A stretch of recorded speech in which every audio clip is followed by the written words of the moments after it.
महर्षि दयानंद सरस्वती जी ने सत्यार्थ प्रकाश की रचना की है और हम सभी अभी सत्यार्थ प्रकाश के तीसरे सबोल्लास का स्वाध्याय कर रहे हैं।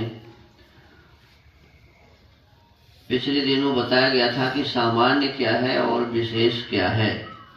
एक ही चीज किसी अपेक्षा से सामान्य भी होता है और वही चीज किसी अपेक्षा से विशेष भी होता है।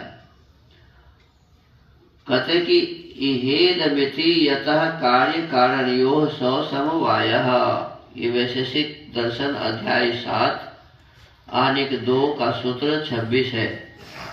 कारण अर्थात अवयवों में अवयवी कार्यों में क्रिया क्रियावान गुण गुणी जाति व्यक्ति कार्य कारण अवयव अवयवी इनका नित्य संबंध होने से समवाय कहता है।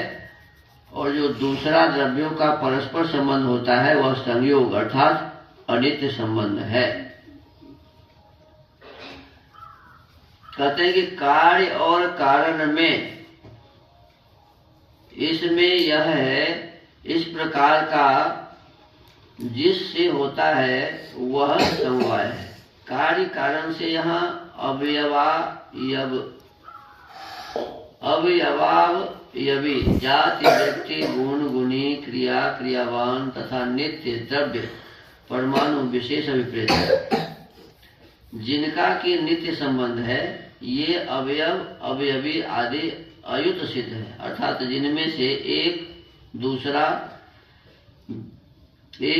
सदा दूसरे के आश्रय से ही रहता है, स्वतंत्र होकर कभी नहीं रहता।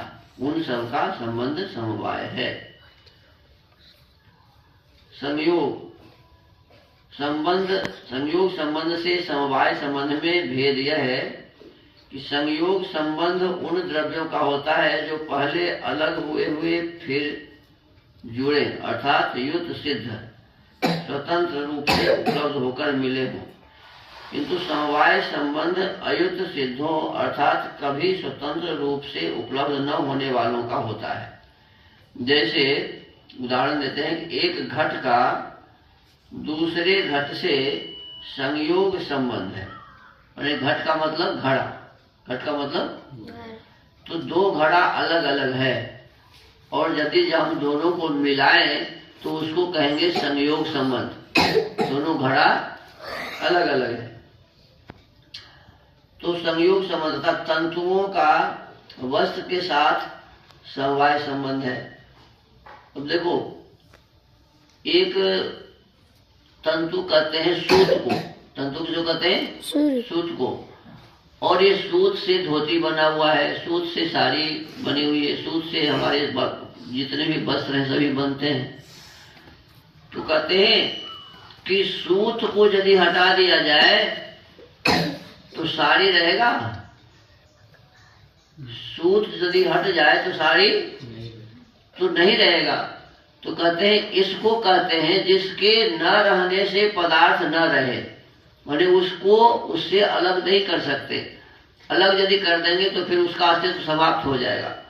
तो कहते हैं ये जो संबंध है इसको कहते हैं समवाय संबंध। संयोग संबंध वहां होता है जो दो पदार्थ अलग अलग हैं उसको एक करते हैं, और समवाय संबंध उसे कहते हैं जो पदार्थ में से निकल जाए तो फिर वो पदार्थ रह ही नहीं सकेगा। तो ये कहते हैं इसमें कि जैसे एक घट का दूसरे घट से संयोग संबंध तथा तंतुओं का वस्त्र के साथ समवाय संबंध है। अर्थात जैसे ये दोनों संयुक्त हो गए, यह व्यवहार संयोग संबंध से होता है, वैसे ही यह इदम इसमें यह है, इस प्रकार के व्यवहार का हेतु समवाय संबंध है। अर्थात इसमें यह है, ऐसा नित्य संबंध को समवाय संबंध कहते हैं। अब समवाय नामक पदार्थ को द्रव्य गुण आदि से भिन्न बताते हैं। अब ये पदार्थ जो है जिसको कहा कि समवाय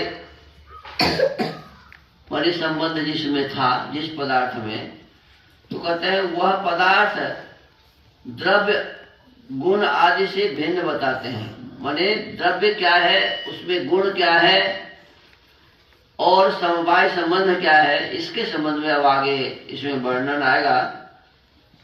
तो विशेष रूप से आज हम सबने ये समझा कि संबंध जो है यहाँ दो प्रकार का बताया, एक समवाय संबंध, एक संयोग संबंध। संयोग संबंध अलग अलग दो पदार्थों को मिलाने का नाम है, वो दोनों अलग अलग होते हैं। और संयोग संबंध और समवाय संबंध ऐसा है कि वो उसी में रहता है, उससे अलग होने से उसका अस्तित्व समाप्त हो जाता है। तो ये संयोग और समवाय दो संबंध के बारे में हमने जानकारी हासिल की। आज 27 प्रकार के स्वाध्याय के क्रम को यही विराम देते हैं। ओम।